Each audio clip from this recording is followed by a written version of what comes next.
жарандары менен Тажик Республикасынын жарандарынын үйлөрү мындай аралашып кеткен. Кээ бир жерлерде шахмат түрдө болуп калган.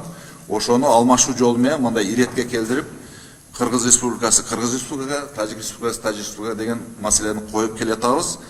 Ошол туруп топографиялык жумуш топторунун жыйылып жүрүп ошо сүйлөшкөндөрдүн жыйынтыгы бүгүнкү күндө эки участок боюнча негизинен алар тараптан да биз тараптан дагы макулдук бар алмашканга. Бул айтып кетсек, бул Аксай, Баткен районунун Аксай айыл аймагынын Аркасты деген жери.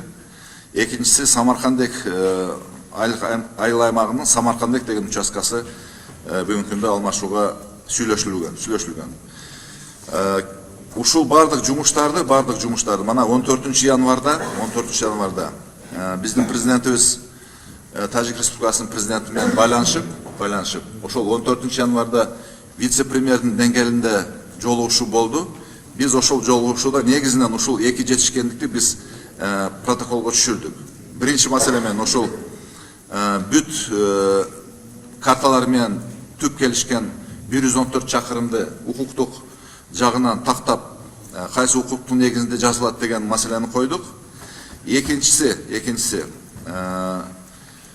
ушул алмашуу маселелерди аягына чыгарып, ошол алмашуу варианттарыны бирдиктүү ойго келүү боюнча тапшырма берилди. Бул дагы аткарыла турган маселе.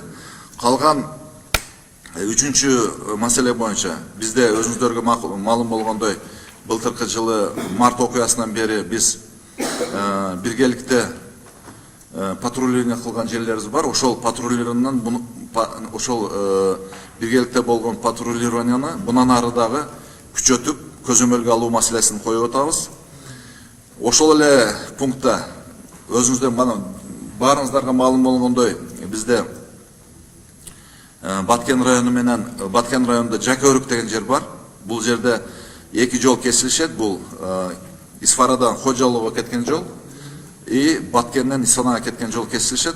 Ошол кесилиште бизде көбүнчө мындай чыр чатактар катталат эле. Ошол жерге светофор коюлат деген бир чечимге келдик. Андан сырткары ошол жерге, төрт көчөгө жана аралашып кеткен жерлерде баягы Көкташ айылы менен Дахма деген участкасы менен чектешкен жерлерге жарыктандыруу жана видео наблюдение коюу маселеси ушунда белгиленди. Төртүнчү маселе менен биз жергиликтүү бийлик органдарына түшүндүрүү профилактикалык иштерди күчөткүлө деген тапшырманы бердик. Анан тийиштүү мындай социалдык тиричилик маселелеринде ошо жеринде эки мамлекеттин эки областтын жетекчилери, эки район жетекчилери ыкчам түрдө чечилсин деп киргиздик. Бешинчи маселе менен ошол областтын деңгээлинде бизде түзүлгөн пландын негизинде кызматташууну күчөтүлсүн деп белгиледик. Бул жерде социалдык, экономикалык жактан, маданий, гуманитардык жагынан жана башка жактарынан бүт тармактары боюнча кызматташууну активдештирүүгө деген тапшырма берилди. Бул бардыгы конфликттердин алдын алуу болуп эсептелинет. Анан төртүнчү маселе, алтынчы маселе, алар тараптан дагы мындай кандай десек сын пикир дейбиз, биз тарапка да мындай сөздөр айтылды. Бизде негизинен ушу делимитация башталарда баягы пресса менен иштегенде мындай макулдашылган, мындай бар бүткөн маселелер боюнча прессага берилсин деген жобо жазылган экен ошол негизи протоколдо.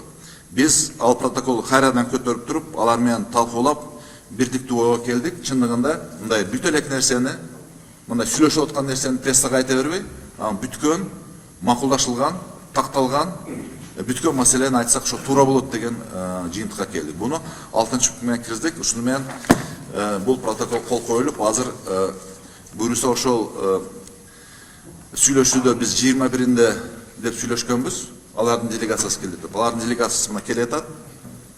Алматы аркылуу бүгүн келсе, эртең жумушту биз баштайбыз алар менен.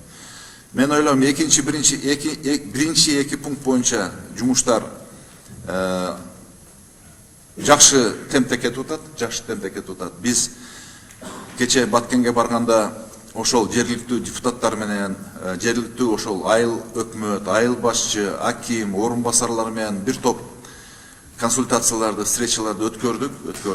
Чындыгында өзүбүзгө дагы алгоритмди иштеп чыктык. Бул алмашуу процесси эме негизинен мындай биздин жумушта мындай жаңы ыкма катары колдонуп атат да. Ошону биз азыр бүт эртең бир дагы жагынан, юридикалык жагынан, башка жер жагынан, мындай бүт жагынан карап биз эртең бир ошонун атынан чыгышпай бир алгоритмди иштеп чыктык.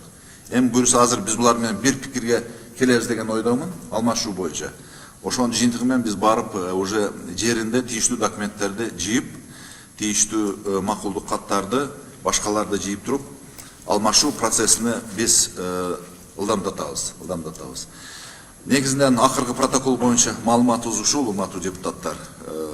Жумуш мен мындай жалпылап айтканда айтып коеюн, чындыгында